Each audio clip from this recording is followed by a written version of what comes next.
Hi friends, welcome back to Costar media. ഞാൻ ഹർഷാൽ താനൂർ. 2024 ഒളിമ്പിക്സിന് ഇന്നലെ പാരീസിൽ കൊടിയിറങ്ങി. ഇന്നലെ രാത്രി, അതായത് ഞായറാഴ്ച അർദ്ധരാത്രി 12:30, അതായത് തിങ്കളാഴ്ച പുലർച്ചെ രാത്രി 12:30 ഈ സമാപന ചടങ്ങുകളെല്ലാം അവിടെ പാരീസിൽ നടന്നത്. 126 മെഡലുകൾ നേടിയിട്ട് അമേരിക്കയാണ് ഈ ഒന്നാം സ്ഥാനം കരസ്ഥമാക്കിയത്. തൊട്ട് പിന്നിലായിട്ട് ചൈനയാണ് രണ്ടാം സ്ഥാനത്തുള്ളത്. 91 മെഡലുകളാണ് ചൈനയുടെ സമ്മാനങ്ങൾ. ഇനി സ്വർണം നേടിയവരുടെ കണക്കെടുത്ത് നോക്കുകയാണെങ്കിൽ അവസാന മത്സരമായ വനിതകളുടെ ബാസ്കറ്റ് ബോൾ മത്സരം വരെ ചൈനയായിരുന്നു സ്വർണത്തിൻ്റെ പട്ടികയിൽ മുന്നിൽ. കാരണം 40 സ്വർണങ്ങളാണ് ചൈന നേടിയത്. തൊട്ട് പിന്നിലായി അമേരിക്ക. 39 സ്വർണമായിരുന്നു അമേരിക്കയുടെ ആകെ സമ്മാനങ്ങൾ ഉണ്ടായിരുന്നത്. അവസാന മത്സരമായ വനിതകളുടെ ബാസ്കറ്റ് ബോളിൽ അമേരിക്ക ഫ്രാൻസിനെ തോൽപ്പിച്ചതോടെ ഫൈനൽ മത്സരമായിരുന്നു അത്. അതിൽ അമേരിക്ക ഫ്രാൻസിനെ തോൽപ്പിച്ചാണ്ട് അമേരിക്കക്ക് വീണ്ടും ഒരു സ്വർണം കൂടി കിട്ടുകയാണ്. അങ്ങനെ അമേരിക്ക 40 സ്വർണം, ചൈനയും 40 സ്വർണം. ടോട്ടൽ അമേരിക്ക 126 മെഡലുകൾ, ചൈന 91 മെഡലുകളും നേടി ഒന്നാം സ്ഥാനവും രണ്ടാം സ്ഥാനവും പങ്കിട്ടു.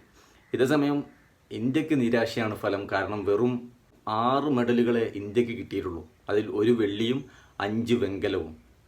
ഭയങ്കര നിരാശയായിട്ടുള്ളൊരു കാര്യം തന്നെയാണ് നമ്മുടെ ഇന്ത്യയുടെ അവസ്ഥ. ഒരു സ്വർണം പോലും നേടാൻ പറ്റാതെ. ഇതിന് മുമ്പത്തെ ഒളിമ്പിക്സിൽ ഇന്ത്യ 48ാം സ്ഥാനത്തായിരുന്നു. അന്ന് ഇന്ത്യക്ക് ഒരു സ്വർണം അടക്കം ഏകദേശം 7 മെഡലുകൾ ഉണ്ടായിരുന്നു. ഈ പാരീസ് ഒളിമ്പിക്സ് ഇന്ത്യക്ക് നിരാശയാണ്. ഒരു സ്വർണവും പോലും നേടാൻ പറ്റിയില്ല എന്നുള്ളതാണ് ഏറ്റവും സങ്കടകരം.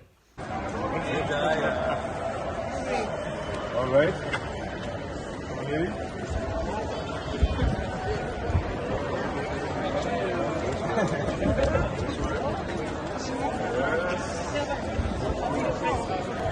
Can we have clapping?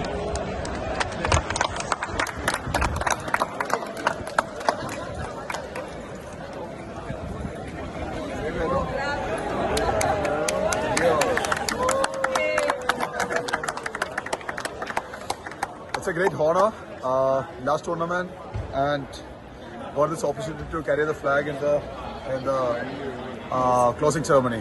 So fantastic. And Manu, 2 medals, great Olympics for her. How do you feel?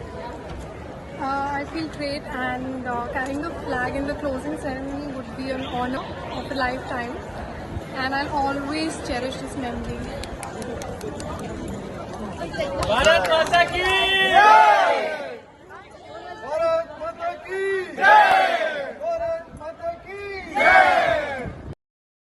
അതേസമയം നമ്മൾ ഏറെ വിവാദങ്ങൾക്ക് വഴിവെച്ച മറ്റൊരു കാര്യമാണ് വനിതകളുടെ ഗുസ്തി ഫ്രീ സ്റ്റൈലിൽ നമ്മുടെ ഇന്ത്യയുടെ വിനേഷ് ഫോഗട്ട് വെയിറ്റ് കൂടിയതിൻ്റെ പേരിൽ അയോഗ്യയാക്കപ്പെട്ടതൊക്കെ നമ്മൾ കേട്ടിട്ടുണ്ടായിരുന്നു.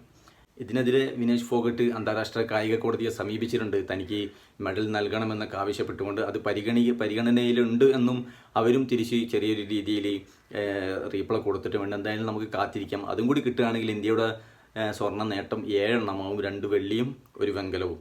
അത് കിട്ടട്ടെ എന്ന് നമുക്ക് ആഗ്രഹിക്കാം. ഇനി അടുത്ത ഒളിമ്പിക്സ് വരുന്നത് 2028 അമേരിക്കയിൽ ലോസ് ഏഞ്ചൽസിൽ വെച്ചിട്ടാണ്.